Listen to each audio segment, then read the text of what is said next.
Courtney and I'm going to teach you how to cook with whole foods in this video. It's the first in the series, and we're going to make a dark leafy green stir fry today and some ghee to use as cooking oil for the stir fry.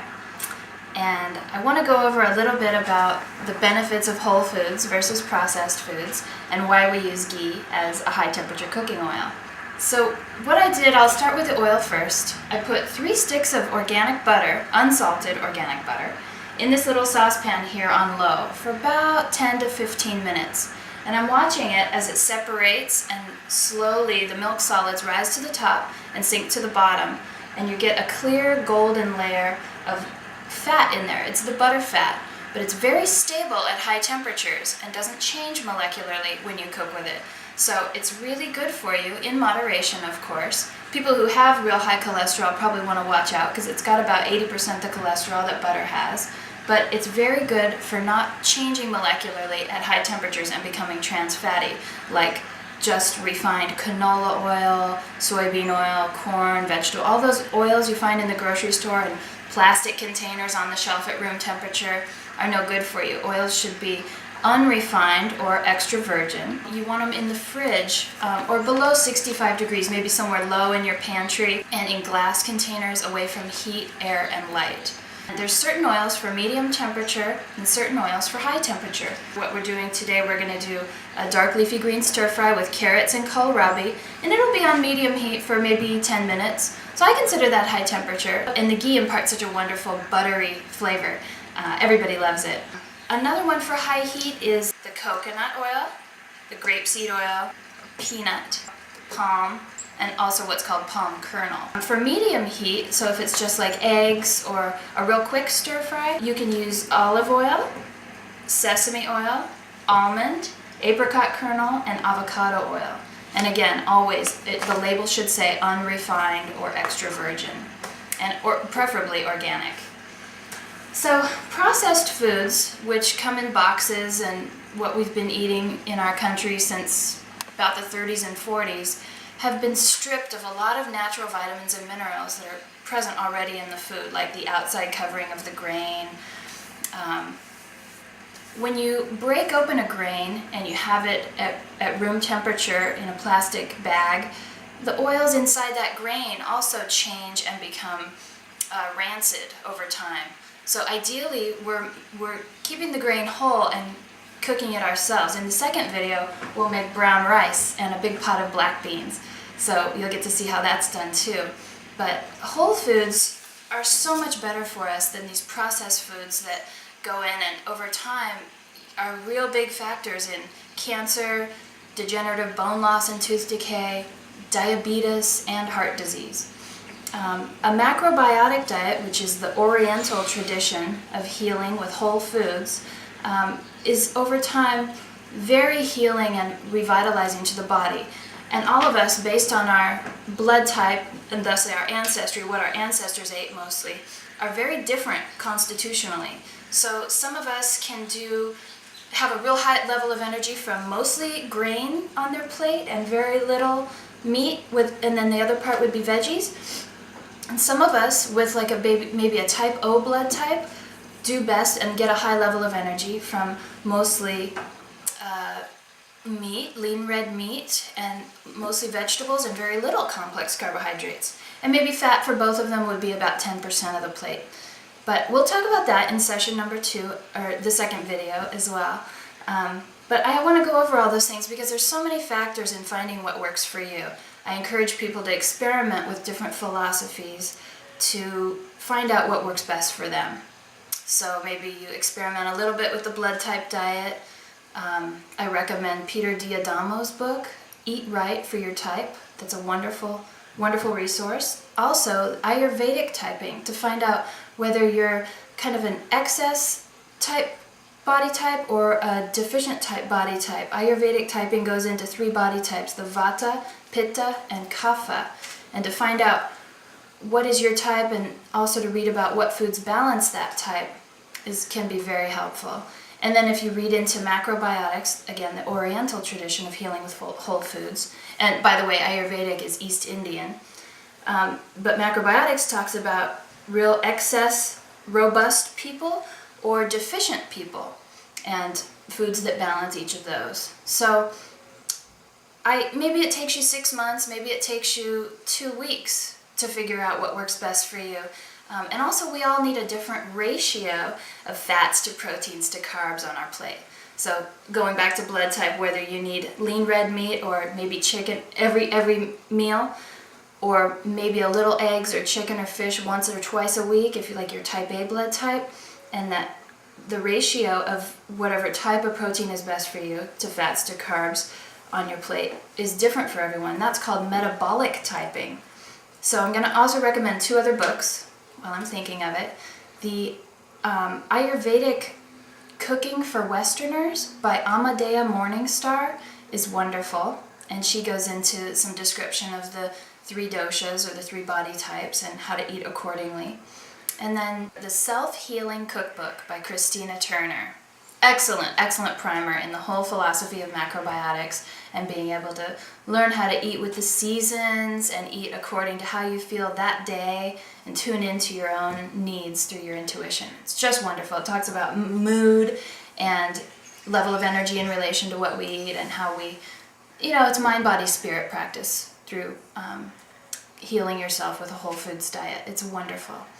Another really great one, if you're still having low energy or you're sick and you can't find out what kind of diet really works for you, even after you've experimented with a few different diets, is the Metabolic Typing Diet by Trish Fahey and William Wolcott.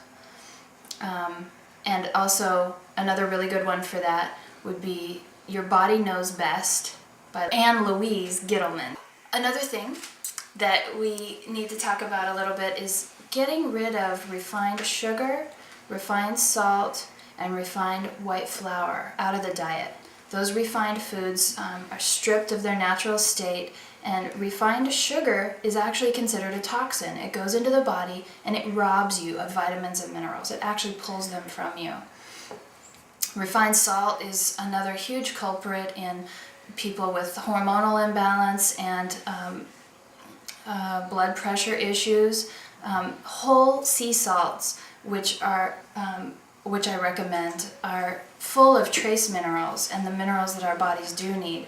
So when you go to the store, the regular grocery stores don't usually carry whole sea salt. And even if it says sea salt, but it's white in color, usually it's fairly refined. So you want to try to get to a natural food store. Even Trader Joe's has something called real salt, and that's mined in Utah, and it's a fairly decent brand. I do recommend that if Trader Joe's is the closest you can get to a natural food store. But the other 3 that I highly recommend are the Celtic sea salt, the Himalayan crystal, which is pink, and Celtic is gray, by the way, and then the Portuguese sea salt is a new one from Portugal that's full of trace minerals and wonderful. So it's something your body needs in moderation, as opposed to the refined salts. And same with the refined flour, no good. If you're going to do flour, try to get the whole wheat flour, but ideally mill it yourself at home with a grain mill, and that way the oils in it are fresh and they haven't gone rancid sitting on the shelf already milled from someone else. So we're going to harvest some of our ghee here. We're going to harvest all of it into this little jar. And we're going to put about 3 or 4 tablespoons in the bottom of what's really just a large stainless steel saucepan for our stir fry to be able to cook with. But you don't really need a wok to make a stir fry, but I do recommend stainless steel in the summertime and spring, and then cast iron in the fall and winter. Cast iron imports more of a warming energy into the food that has a warming effect in the body, and stainless steel is for quicker stir fries that have more of a cooling effect. And that's all reviewed in the Self-Healing Cookbook by Christina Turner, how in macrobiotics, the Oriental tradition of healing with whole foods, how even cooking techniques impart different qualities into our bodies. So I'm just making sure that I've reviewed everything on the list of whole foods preparation staples that you should have for your kitchen. I recommend always trying to get organic produce, and especially organic animal products, because there's something called bioaccumulation where in the environment animals eat these grains that are grown maybe with pesticides and inorganic petroleum-based fertilizers, and those toxins and chemicals store in the animals' bodies. And then we eat those animals and they store even more concentrated in us. And so the philosophy is that higher up in the food chain you go, the more concentrated these bad elements become, and we're the ones ending up getting the cancers and bad diseases. So if you can get organic, I highly recommend it. And try to get local at your local, if you have a farmer's market in your town, and it just reduces petroleum product shipped, or vegetables being shipped with petroleum products all the way from across the country.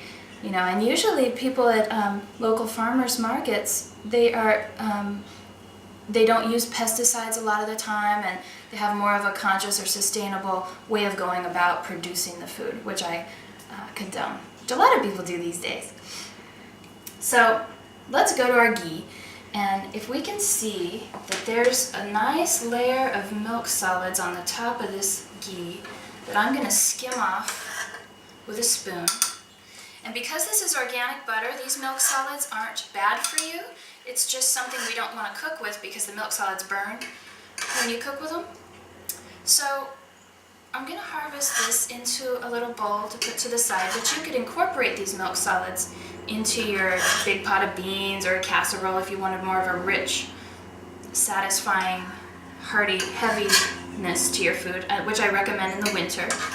When you read about macrobiotics, you'll learn that fats and oils, you want to eat more of those in the winter because it helps the body stay warm. So once I get all these milk solids out of here, I'm going to pour this ghee carefully into the jar, and I'll pour some into the bottom of our saucepan, maybe like 3 or 4 tablespoons of it.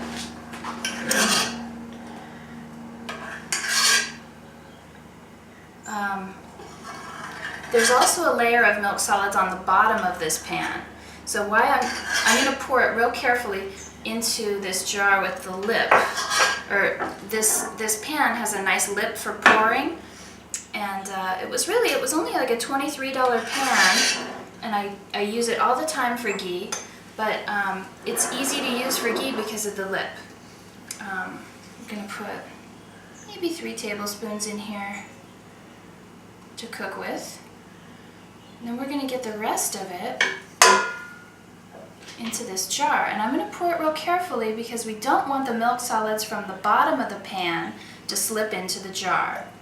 So a little bit from the top is alright, but I'm going to watch real carefully, and as soon as I see any of that white stuff from the bottom of the pan begin to think about slipping into the jar, I'm going to stop.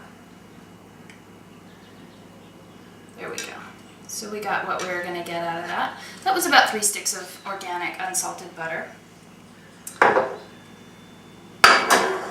Just have this here. And we're going to start our stir fry. So I put our ghee into the bottom of our pan. I'm going to turn our heat on low here. What I'm going to do first, the 3 spices I'm going to use for this stir fry are ginger, coriander, and dill. And the ginger and coriander are from a root or a seed. The coriander is celery or cilantro seed, and the ginger is from a root. And they are both from a dense source, so they need a little bit of cooking time to really release their flavors, maybe 5, maybe 7 or 8 minutes.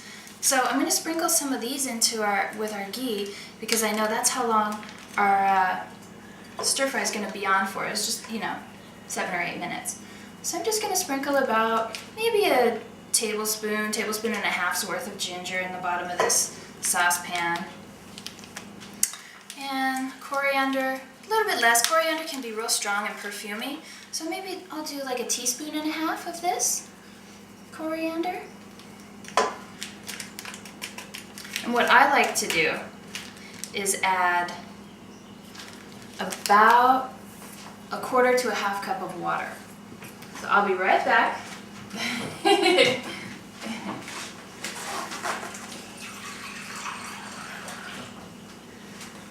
So I call it a stir steam. So I'm going to add, a little bit of water in there.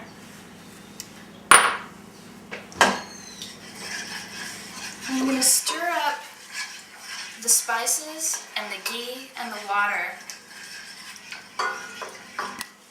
and add our dense vegetables, which for this stir fry would be our carrots and kohlrabi. So kohlrabi looks like this when you start with it. Sometimes they're bigger, but I'm going to finish chopping these two to show you how I chop these. But put our flame on low medium and let those, I'm going to try to push them all down into the bottom of the pan so every piece of dense vegetable is touching the water. And the water in there really helps it cook faster and also helps keep the oil at a lower temperature. So water is a great thing to use in your stir fries. So what I did, if you can see, was I cut this carrot in half if it was thick. So the base of the carrot's pretty thick, so I cut it in half down the middle. And then on the bias, which is when you cut at an angle like this, it's called cutting on the bias.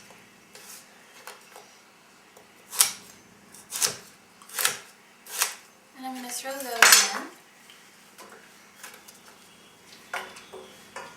And this kohlrabi, I'm going to take the outside stems off, or the base of the little stems, branches, because they can tend to be a little bit hard and fibrous. Then I'm going to cut this down the middle as well. Maybe 2 down the middle and 2 or 3 across. Perfect. And I want to see that water in there start to boil a bit. So I'm going to turn it up to medium. Get boiling!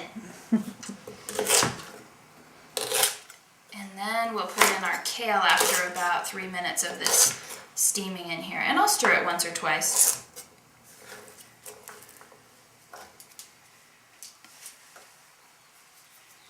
I want to talk about a few more concepts while we're stirring our little stir steam here. I want to talk about water. Getting enough water has been a challenge for a lot of people.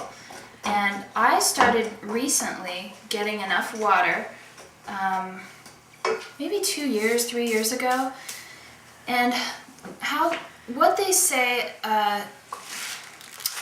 how much water you should have daily is take your ideal body weight and divide it in half. And that is the amount in ounces you would need daily. Maybe a little bit more in the summertime if you're out sweating a lot. Maybe a little less in the winter if you're inside all day and you're not sweating. But also remineralizing it has been a huge key for me, adding electrolytes. And you see this now, even at Trader Joe's they have electrolyte enhanced water. But for me, I've been adding a squeeze of lemon for years to my water, especially in the morning. It's wonderful. It's a full organ cleanse, that half a lemon, all the juice from that in your water. But another way to remineralize your water, you could add a pinch of the Celtic or Himalayan crystal or Portuguese sea salt into there. And just a pinch, like maybe a 1/16 of a teaspoon, and dissolve it into your glass of water. And those minerals, it's like Gatorade without the sugar. It's those trace minerals, or what's also called electrolytes, into the water that helps the water really go to efficient use in the body. When the water is just H2O, it's just stripped of all that, it can go right through the body and pull minerals from you. So like in nature, we would get our water from streams or wells where there's plenty of minerals in there. And there's some people believe that minerals are the key to longevity. And there's people high up in the, I believe the Andes, the indigenous people there drink something called glacial milk. And it's this water that runs in a stream off of the glacier, and it's actually white because it's so full of minerals. And it's reported that these people can live to be 140 years old. So I think that getting our minerals through food and remineralizing our drinking water and getting enough of it daily is just very, very important. So I highly recommend that. Another way to get some trace minerals into your drinking water is a little bit of just straight fruit juice.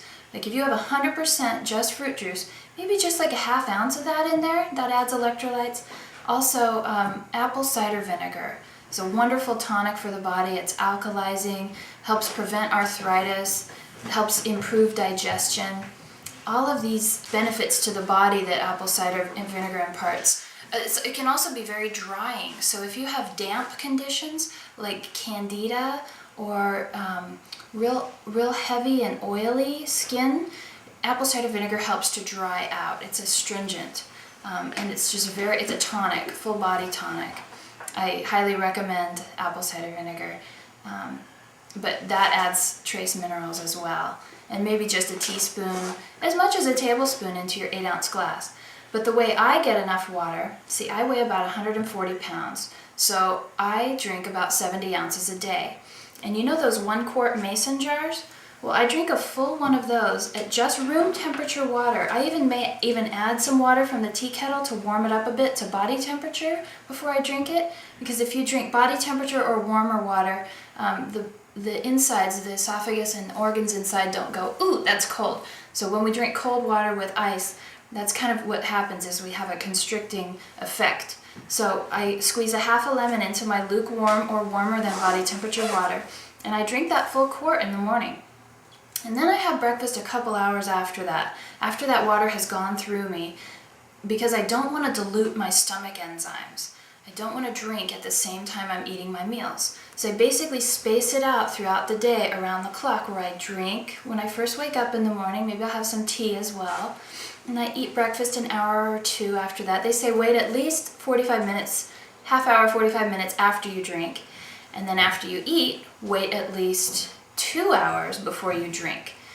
You can have a couple of ounces of water during your meal, but don't douse yourself with, more than 8 ounces, 8 or 10 ounces, like you're hydrating at the same time, because it leads to ineffective digestion. So I'll eat, breakfast around 10, drink water around 11 or noon, have lunch at 1, that's how I do it throughout the day. I also drink about 2 hours before bed, so I make sure I'm not waking up in the middle of the night going to the bathroom, so it doesn't really wake me up. But that's a strategy I've used for getting efficient hydration. And now that I am hydrated, I feel so much better. There's a doctor that recommends drinking more water for every disease. And he says that over time our organs shrivel. And yeah, I just think that's amazing. And I feel so great from getting my daily quota of those 70 or 80 ounces a day. So highly recommend that one, because once you get more water in you, cholesterol levels drop, you have more energy, your skin looks better, everything just kind of comes alive. You really notice it. And at first it might turn your stomach, and you shouldn't force yourself if you feel nauseous, but at first it won't feel easy to drink that much water, but then once you start doing it, you'll want more and more until you find your natural balance. So listen to your body and try to get more water. It's also very cleansing. Water's the universal agent of erosion, and it'll push toxins out of you like nothing, especially with the lemon juice. Now that we've got our carrots and kohlrabi steamed in here for a good 3 to 5 minutes, and they're medium soft, we are going to throw in our kale. And kale is one of my favorite veggies because it is so dark and so full of natural minerals. Organic minerals the body can recognize. And I'm going to throw everything I can in here because it'll cook down. So even though it's brimming, it'll cook down to where we'll be able to stir it in there. And we'll add our dill at the very end, because dill's from a leaf. It's a real small leaf. And it imparts its flavor real quickly. So we just add it at the very end, maybe the last 30 seconds of cooking. So we'll put our lid on and let that kale steam in there for a good minute or so. Okay, I'm going to add some dill. And here's our soy sauce. I like to use either tamari or shoyu. Now if you're wheat sensitive, you want to stick with the tamari, which is just fermented soybean, but the shoyu is fermented wheat and soybean, which has a real rich flavor. And it's cultured. This bottle actually comes with living microbes in it, the good bacteria that are in yogurt. So it's a cultured food. We'll go over cultured foods and we'll make a real live sauerkraut in a future video. But I recommend a brand that doesn't use alcohol to preserve the freshness, and that recommends refrigeration after opening. And so those are the live soy sauces. So much better for you than the mainstream brands that don't use sea salt, that that have the alcohol in them. So I'm going to sprinkle a little dill on top of our steaming kale. Maybe a tablespoon's worth. Some people love dill, some people don't. Just depends what your preference is. And I'm going to stir it up a little bit and let this steam just maybe for another minute, and then we're done. And then I'll add the shoyu at the very end, because we don't want those living microbes to die in the heat. We want to have our food have a little bit of living flora for our intestinal tract. It's so good for us. And they say for vegetarians that live bacteria, the acidophilus, the lactobacillus, the bifidus, all those living enzymes and flora actually produce B12 in our system for us. So if you're vegetarian, strict vegetarian, it's very important to have cultured foods in your diet. That's another word for it. You can call it probiotic, cultured, living microbes. Oh, this looks so good. And we get to eat it now. I'm cooking some beans and rice on the side, so everybody who's helping me make this video will get to enjoy the food afterwards. But in this second video, we're going to talk about whole grains and why it's so important to soak and sprout, and how to do that with all your whole grains before you actually cook them. So that neutralizes that phytic acid for you. And we'll be cooking a whole grain like millet or amaranth. I actually like the combination of the two really well. Together they kind of taste like corn, and it has a real fluffy texture. That's been a favorite of mine lately. And of course brown rice is so wonderful. It's very alkalizing to the system and a lot of good fiber for you. So with the shoyu, it's very potent, very strong, a lot of salt. Even though it's a whole sea salt, it's pretty concentrated. So I'm just going to add a sprinkling of shoyu to the top of this stir fry, and then we're done. So I'm going to turn it off the heat so it's not too hot. And I'm going to sprinkle maybe a teaspoon and a half or a tablespoon worth in here, but not much, just enough.